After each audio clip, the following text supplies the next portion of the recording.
आज की इस वीडियो में हम मिरर फार्मूला करना सीखेंगे। मिरर फार्मूला से संबंधित आपको अभी तक विभिन्न प्रकार की अगर क्वेरी हो तो इस वीडियो को देखने के बाद आसानी से आप ये समझ पाएंगे कि मिरर फार्मूला को कैसे सिद्ध किया जाता है तथा इसके रे डायग्राम कैसे खींचे जाते हैं, साथ ही साथ वो कौन से स्टेप होते हैं जिनसे हम आसानी से मिरर फार्मूला को सिद्ध कर पाएंगे। तो सबसे पहले यहाँ से हम एक स्फेरिकल मिरर बनाएंगे। स्फेरिकल मिरर के लिए हम यहाँ से एक अवतल दर्पण बना लेते हैं। ठीक है, ये हमारा अवतल दर्पण हो गया। ठीक है, इसके लिए हम एक प्रिंसिपल एक्सिस बनाएंगे। ठीक है, ये हमारा हो गया इस कनकेव मिरर का प्रिंसिपल एक्सिस। अब यहाँ से ये जो हमारा पॉइंट है, ये पॉइंट है हमारा क्या, पी। ठीक है, इस पी पॉइंट से होते हुए हम यहाँ पर इस प्लेन मिरर का एक वर्चुअल यहाँ से ले लेंगे।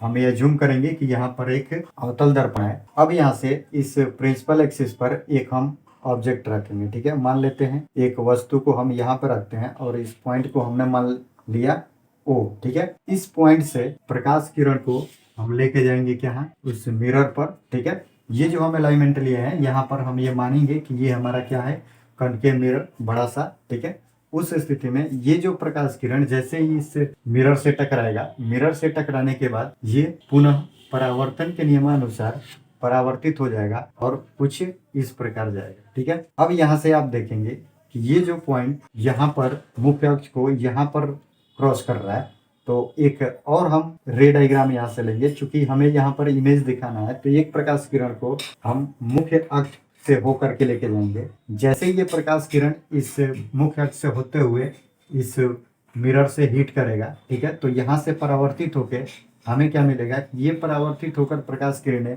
पुनः उसी दिशा में वापस चली जाती है। क्योंकि यहाँ पर एंगल का वैल्यू क्या हो जाता है, 0 हो जाता है, जिससे परावर्तन कोण का मान भी क्या हो जाता है, 0। अब यहाँ से आप देखेंगे कि ये जो हमारा पॉइंट है, ठीक है, इस पॉइंट का नाम दे देते हैं हम कुछ, लेट अस अज्यूम इस पॉइंट को हम मान लेते हैं क्या, ए। ठीक है, अब यहाँ से ये जो हमारा पॉइंट है, इस पॉइंट पर हम एक अभिलंब ड्रॉ करेंगे। तो अभिलंब ड्रॉ करने के लिए जैसा कि हम जानते हैं यहाँ से कि अवतल दर्पण में उसके वक्रता केंद्र से अगर हम एक पॉइंट लेकर के जाएं तो ये बिल्कुल उस मिरर पर अभिलंब का काम करता है। तो यहाँ से ये जो हम यहाँ पर डैश लाइन खींचे हुए हैं, ये इस पॉइंट के लिए और इस मिरर के लिए किसका काम करेगा, अभिलंब का। और ये कहाँ से होकर के जा रहा है, तो सी से होकर के जा रहा है। ठीक है, अब यहाँ से आप देखेंगे कि ये जो प्रकाश किरण यहाँ से गया, यहाँ से रिफ्लेक्ट होके आया और पुनः एक प्रकाश किरण यहाँ से गया और रिफ्लेक्ट होकर के आया। तो इस ऑब्जेक्ट का इमेज हमें यहाँ पर देखने को मिल रहा है। ये जो इमेज बन रहा है, ये इमेज कैसा इमेज है, तो ये वास्तविक इमेज है। ठीक है, और वास्तविक इमेज है जिसके कारण ये इसका नेचर कैसा होगा, उल्टा होगा। चूंकि यहाँ पर हम ऑब्जेक्ट कैसा लिया है, ऑब्जेक्ट पॉइंट ऑब्जेक्ट लिया है। अब यहाँ से हम एंगल को दिखाएंगे। ठीक, तो ये जो हमारा एंगल है, ठीक है, इस एंगल को हम मान लेंगे क्या, थीटा। ठीक है, तो परावर्तन के नियमानुसार एंगल भी क्या हो जाएगा, थीटा। ओके, अब यहाँ से आप देखेंगे कि यहाँ पर एक जो एंगल बना है, इस एंगल को हम एक दूसरा नाम दे देते हैं। इस एंगल का हम नाम दे देते हैं क्या, यहाँ से इस एंगल को हम मान लेते हैं क्या, फाई। ठीक है, अब यहाँ से देखेंगे कि ये जो एंगल थीटा दिख रहा है, इस एंगल को हम बीटा मान लेते हैं। ठीक है, और इस एंगल को हम अल्फा मान लेते हैं। ठीक है, अब यहाँ से हम देखेंगे इस पोल और आई अर्थात इमेज और ध्रुव के बीच ये जो डिस्टेंस होगा, ये क्या हो जाएगा, ये हो जाएगा भी। और अगर हम यहाँ से देखें ये डिस्टेंस क्या हो जाएगा, तो ये हो जाएगा वक्रता त्रिज्या। ठीक है, और ये हमारा हो जाएगा ऑब्जेक्ट अर्थात ये जो दूरी हो जाएगी, ये दूरी क्या हो जाएगी, u। ठीक है, अब यहाँ से आप देखेंगे कि हमें यहाँ से ये जो ट्रायंगल दिख रहा है, ठीक है, इस ट्रायंगल में ये एक अननोन एंगल है जिसे हमने अल्फा माना, ये एंगल जो है इसे हमने बीटा माना, और ये जो हमारे पास एंगल है इसको हमने क्या माना, फाई माना। ठीक है, अब यहाँ से अगर यहाँ पर ये जो एंगल है ये बहुत स्मॉल हो, ठीक है, स्मॉल एंगल की स्थिति में, स्मॉल एंगल कहने का मतलब यहाँ पर पैराएक्सियल रे की बात की जा रही है। ठीक है, पैराएक्सियल रे, इस स्थिति में क्या होगा कि पैराएक्सियल रे की स्थिति में यहाँ पर ये जो एंगल होगा, जैसे यहाँ पर इसे हम दिखाएंगे कि यहाँ से अल्फा बराबर, ठीक है, अल्फा लगभग किसके बराबर हो जाएगा, तो अल्फा लगभग बराबर हो जाएगा 10 अल्फा के। और यहाँ से 10 अल्फा किसके बराबर होगा, तो 10 अल्फा यहाँ से हम देखेंगे ये जो ट्रायंगल हमें दिख रहा है, ठीक है, ट्रायंगल, तो इस ट्रायंगल में देखेंगे ट्रिएंगल हमारा क्या है, ओ ए पी। ठीक है, यहाँ से हम लिखेंगे त्रिभुज ए ओ पी में। ठीक है, ए ओ पी में हम यहाँ से देखेंगे कि एंगल अल्फा इजकल टू, ठीक है, क्या हमें मिलेगा यहाँ से ten alpha equal to P by B. तो यहाँ से हमें क्या मिलेगा ए पी, और ये क्या मिलेगा हमें ओ पी। ठीक है, अब यहाँ से अगर हम इस त्रिभुज की बात करें, ठीक है, तो यहाँ पर हमें क्या मिल जाएगा, बीटा लगभग बराबर होगा किसके, टेन बीटा के, और ये किसके बराबर होगा, तो यहाँ से इस त्रिभुज में हम देखेंगे। ठीक है, यहाँ से हमें क्या मिल जाएगा सेम ए पी, और ये इसका बेस क्या हो जाएगा हमारा पी सी। ठीक है, ये किस त्रिभुज के लिए है, तो ये त्रिभुज सी ए पी के लिए है। ठीक है, पुनः हम अगर इस त्रिभुज में देखें, ठीक है, तो यहाँ से हमें क्या मिल जाएगा फाइव। ठीक है, तो फाइव लगभग बराबर हो जाएगा किसके, यहाँ से टेन फाइव के। ठीक है, टेन फाइव, अब यहाँ से देखेंगे टेन फाइव किसके बराबर हो जाएगा, तो यहाँ से ए पी बटा क्या हो जाएगा पी ए। ठीक है, ये त्रिभुज किसके लिए होगा, तो यहाँ से त्रिभुज आई ए पी के लिए। ठीक है, इस प्रकार यहाँ से हम अल्फा बीटा और फाई का वैल्यू निकाल लेंगे इस फोटो से। आप यहाँ से देखेंगे इस त्रिभुज में, तो यहाँ से हम लिखेंगे क्या, त्रिभुज ओ ए सी।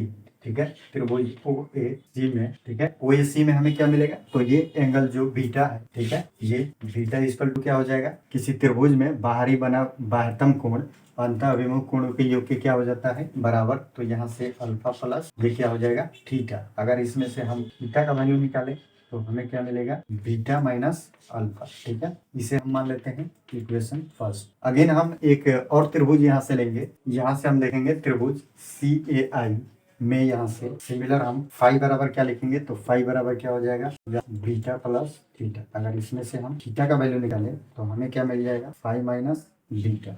ठीक है, अब इन दोनों से, ठीक है, आप यहाँ से देखेंगे इसे हम सेकंड इक्वेशन मान लेंगे। तो आप यहाँ से फर्स्ट और सेकंड इक्वेशन देखेंगे तो हम यहाँ से लिखेंगे from equation first and second. ठीक है, दोनों इक्वेशन से, चूंकि ये दोनों थीटा का वैल्यू बराबर है, तो यहाँ से हम इस इक्वेशन को क्या कर देंगे बराबर कर देंगे। Beta minus alpha is equal to ये क्या हो जाएगा फाई माइनस बीटा। ठीक है, अगर इसे हम हल करें तो हमें क्या मिलेगा, इस बीटा को हम इस साइड लाएंगे, तो यहाँ से नेगेटिव बीटा है तो इधर आएगा तो क्या हो जाएगा पॉजिटिव, अर्थात ये बन जाएगा क्या टू बीटा, और इस माइनस अल्फा को हम इस साइड लेके जाएंगे तो हमें क्या मिल जाएगा यहाँ से फाइव प्लस अल्फा। ठीक है, अब यहाँ से देखेंगे ये जो इक्वेशन हमें मिला, इस इक्वेशन में हम ये वैल्यू सब्स्टिट्यूट कर देंगे, अर्थात अल्फा बीटा और फाइव का वैल्यू, तो हमें क्या मिलेगा। ठीक है, यहाँ से हमें क्या मिलेगा, यहाँ से बीटा का वैल्यू हम क्या लिखेंगे, यहाँ से आप देखेंगे ये तीनों वैल्यू यहाँ से हम पुट करेंगे, तो बीटा के जगह पर हम यहाँ से रखेंगे तो हमें मिल जाएगा क्या टू ए पी। ठीक है, two A P by P सी।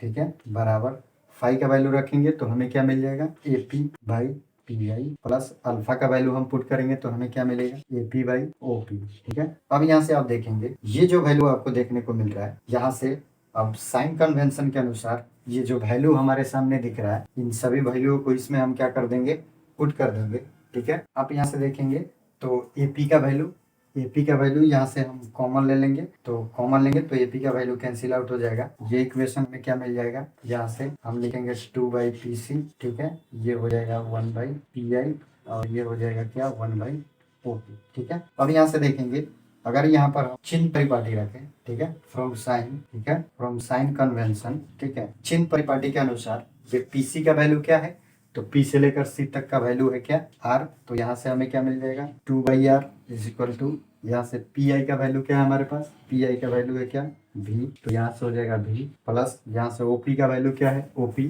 तो यहाँ से यू, तो यहाँ से हमें मिल जाएगा क्या इस प्रकार। ये जो इक्वेशन मिला, ये इक्वेशन ही हमारा क्या है मिरर फार्मूला।